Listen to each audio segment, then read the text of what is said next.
చిత్తూరు జిల్లా బంగారుపాళ్యం మండలంలోని ఎమ్మెల్యే మురళీమోహన్ ఎన్నికల హామీని మాటలా కాకుండా నమ్మకంగా నిలబెట్టుకున్నారు. రాగి మానుపెంట గ్రామంలో బంగారుపాళ్యం మండల నాయకులతో కలిసి పోతలపట్టు శాసనసభ్యులు మురళీమోహన్ 27,75,000 రూపాయల వ్యయంతో నూతనంగా నిర్మించిన వాటర్ హెడ్ ట్యాంకును ప్రారంభించారు. ఇంటింటికి తిరిగి ప్రచారం చేస్తూ ప్రధాన త్రాగునీటి సమస్యను గుర్తించారు. ఆనాడే ప్రజలకు ఇచ్చిన హామీని ఆయన నిలబెట్టుకున్నారు. ఎమ్మెల్యేగా గెలిచిన వెంటనే రాగిమానుపెంట దళితవాడలో ఓవర్ హెడ్ ట్యాంకును తీసుకొచ్చారు. ఈ గ్రామానికి అవసరమైన మౌలిక సదుపాయాలు అన్నీ మంజూరు చేస్తామని ఎమ్మెల్యే తెలిపారు.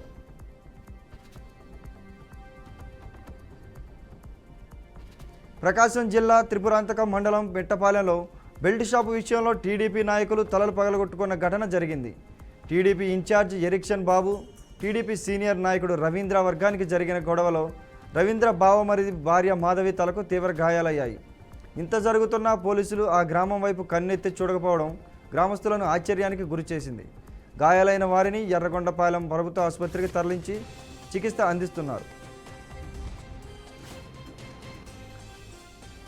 నెల్లూరు జిల్లా సంగం సమీపం రోడ్డులో ప్రమాదం చోటు చేసుకుంది. కలిగిరి నుంచి నెల్లూరుకు వెళ్తున్న కారు మార్గమధ్యంలో సంగం వద్ద అతి వేగంతో అదుపు తప్పి కలవట్టును ఢీకొట్టి బోల్తా పడింది. వేగం దాటికి కారులో మంటలు చెలరేగి కారు పూర్తిగా దగ్ధమైంది. కారులో ప్రయాణిస్తున్న 4 యువకులతో 2కి తీవ్ర గాయాలు అవగా మరో 2 స్వల్ప గాయాలతో బయటపడ్డారు. సమాచారం అందుకున్న పోలీసులు హుటాహుటిన సంఘటనా స్థలానికి చేరుకొని క్షతగాత్రులను 108లో ఆత్మకూరు ప్రభుత్వ ఆసుపత్రికి తరలించారు. ప్రమాద సమయంలో కారులో ప్రయాణిస్తున్న యువకులందరూ మద్యం మత్తులో ఉన్నట్లుగా పోలీసులు అనుమానిస్తున్నారు. కర్నూలు జిల్లా పాండ్యం మండలంలో ఎంపీ బైరెడ్డి శబరి అధికారులతో కలిసి మెరుపు దాడి చేశారు. ఈ దాడుల్లో గోరుకల్లు మండలో అక్రమంగా నిల్వ ఉంచిన 500 క్వింటాల రేషన్ బియ్యం, తమ్మరాజుపల్లె గ్రామంలో 1000 క్వింటాల రేషన్ బియ్యంను సీజ్ చేశారు. మొత్తం 1500 క్వింటాల అక్రమ రేషన్ బియ్యాన్ని పాండ్యం ఎంఆర్ఓకు అందజేసినట్లు ఎంపీ బైరెడ్డి శబరి తెలిపారు. ప్రకాశం జిల్లా గిద్దలూరు మండలంలోని అనంతపురం జాతీయ రహదారిపై ద్విచక్ర వాహనదారుడు మృతి చెందిన సంఘటన చోటు చేసుకుంది. స్థానికులు ఇచ్చిన సమాచారం మేరకు ఘటనా స్థలానికి చేరుకున్న పోలీసులు ప్రమాదంపై దర్యాప్తు చేపట్టారు. మృతుడు గిద్దలూరు మండలం కిష్టం శెట్టిపల్లి గ్రామానికి చెందిన సుందర్గా పోలీసులు గుర్తించారు. మృతుడి బంధువులు, కుటుంబ సభ్యులు మాత్రం గుర్తు తెలియని వాహనం ఢీకొని సుందర్ మృతి చెందినట్లుగా అనుమానం వ్యక్తం చేస్తున్నారు. అంబేద్కర్ కోనసీమ జిల్లా రావులపాలెం మండల ప్రజా పరిషత్ కార్యాలయంలో జరిగిన వార్షిక బడ్జెట్ సమావేశం రసబసగా ముగిసింది. ఎంపీడీఓ మహేశ్వరరావు ఆధ్వర్యంలో సమావేశం ప్రారంభం కాగానే వైఎస్ఆర్ కాంగ్రెస్ పార్టీకి చెందిన జెడ్పీటీసీ, ఎంపీపీ, పలువురు ఎంపీటీసీ సభ్యులు, సర్పంచులు అధికారుల తీరుపై అసంతృప్తి వ్యక్తం చేశారు. కార్యాలయంలో జరిగే అక్రమాలకు తమను పిలవడం లేదని, ప్రోటోకాల్ పాటించకుండా అవమానిస్తున్నారని ఆరోపిస్తూ సమావేశం నుంచి వాకౌట్ చేశారు. దీంతో సమావేశం రద్దయింది. ఇదిలా ఉంటే వైసీపీ సభ్యుల తీరును ప్రతిపక్ష టీడీపీ సభ్యులు ఖండించారు. రాజకీయ దురుద్దేశంతోనే సమావేశంలో వివాదం సృష్టించారని ఆరోపించారు. బాపట్ల జిల్లాలోని సూర్యలంక సముద్ర తీరం వద్ద భద్రతా ఏర్పాట్లను బాపట్ల జిల్లా ఎస్పీ తుషార్ డూడి ఆకస్మిక తనిఖీ చేశారు. నిర్దిష్ట లోతును సూచించే విధంగా జెండాలు ఏర్పాటు చేయాలని ఆదేశించారు. సముద్ర తీరంలో నిఘా కోసం డ్రోన్లను వినియోగిస్తున్నామని అన్నారు. సముద్ర తీరాన బహిరంగ ప్రదేశాల్లో మద్యం సేవిస్తే కఠిన చర్యలు తీసుకుంటామని ఆయన చెప్పారు. పోలీస్ శాఖ హెచ్చరికలు, సూచనలు యాత్రికులు పాటించాలి.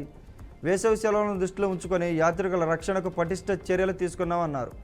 డ్రోన్ ఎగరవేసి సూర్యలంక సముద్ర తీర పరిశీలనలను పరిశీలించారు. అనంతరం విధి నిర్వహణలో ప్రతిపక్షం అప్రమత్తంగా ఉండాలని ఆదేశించారు. అన్నమయ్య జిల్లా మదనపల్లి పట్టణంలో ఆటో డ్రైవర్లతో ఎస్పీ సమావేశం నిర్వహించారు. ఆటోలు నడిపినప్పుడు మందు తాగి నడపరాదు, అనుమతికి మించి జనాలను ఆటో ఎక్కించుకోరాదని తెలిపారు. ట్రాఫిక్ నియమ నిబంధనలను పాటించి డ్రైవింగ్ లైసెన్స్ ఉన్న వాళ్ళు మాత్రమే ఆటో నడపాలని అన్నారు. ఆటో డ్రైవర్లకు డ్రైవింగ్ లైసెన్స్, యూనిఫామ్ తప్పక ఉండాలని డీఎస్పీ మహేంద్ర సూచించారు. చిత్తూరు జిల్లాలో శాసనసభ అంచనాల కమిటీ సమావేశంలో చర్చించిన అంశాలపై ప్రభుత్వానికి నివేదిస్తామని ఎమ్మెల్యే జోగేశ్వరరావు పేర్కొన్నారు. జిల్లా కలెక్టర్ సుమిత్ కుమార్ ఆధ్వర్యంలో ఎమ్మెల్యే కమిటీ సభ్యులతో కలిసి జిల్లా పరిషత్ సమావేశపు మందిరం వద్ద అధికారులతో సమీక్షా సమావేశం నిర్వహించారు. అంచనాల కమిటీ చిత్తూరు జిల్లాలో నిర్వహించిన సమావేశంలో భాగంగా సూచించిన అంశాలు అన్నిటినీ అధికారులు తప్పక పాటించాలని ఎమ్మెల్యే అన్నారు.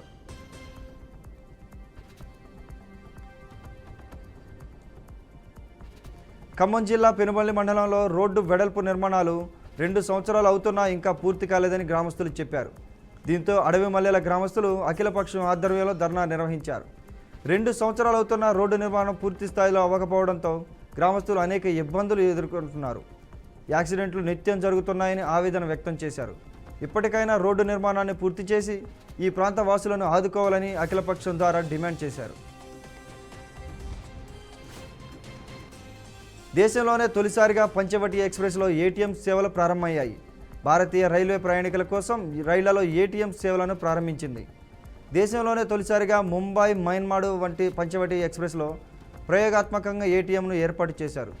భుషావల్ railway division, bank of Maharashtra సంయుక్త సహకారంతో దీన్ని ఏర్పాటు చేశామన్నారు. ఏటీఎం చక్కగా పనిచేసిందని రైల్వే అధికారులు తెలిపారు.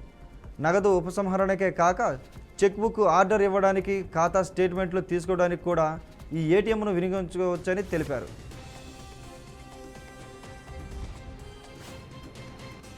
జనగామ జిల్లా పాలకుర్తి మండలం లక్ష్మీ నారాయణపురం గ్రామానికి చెందిన యాట అర్చన అనే గర్భిణి మొదటి కాన్పు కోసం పాలకుర్తి మండల కేంద్రంలోని ప్రభుత్వ ఆసుపత్రిలో 2 రోజుల కింద చేరింది. నార్మల్ డెలివరీ చేస్తామని చేర్చుకున్న వైద్యులు 3 రోజుల తర్వాత గర్భిణీ పరిస్థితి విషమించడంతో వేరే ఆసుపత్రికి తీసుకెళ్లమని చేతులెత్తేశారు. దీంతో హుటాహుటిన మండల కేంద్రంలోని ఓ ప్రైవేటు ఆసుపత్రికి గర్భిణీని తరలించగా పరిస్థితి విషమించి పసికందు మృతి చెందిందని చెప్పారు. ప్రభుత్వ ఆసుపత్రి డాక్టర్ల నిర్లక్ష్యంతోనే పసికందు మృతి చెందిందని, తమకు న్యాయం చేయాలని గర్భిణీ కుటుంబ సభ్యులు ఆసుపత్రి ముందు ధర్నాకు దిగారు.